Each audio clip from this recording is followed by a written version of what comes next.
Welcome. In front of me I have ASUS ZenFone 8 Flip, and I will show you how you can connect XIAOMI AirDots 2 with this smartphone. At first we have to open charging case. Next we have two options.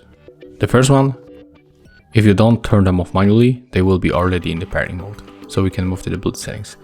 But in my case I have to move them to the pairing mode manually, so click and hold both earbuds. Take a look on the indicator. Right now we have the reset key.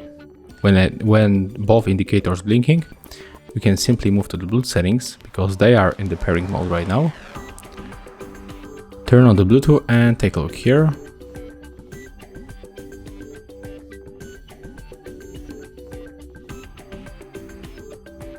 Here they are, so tap on them.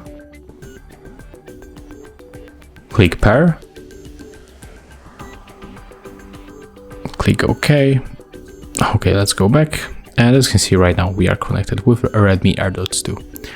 And that's how it looks. If you find this video helpful, remember to leave a like, comment and subscribe to our channel.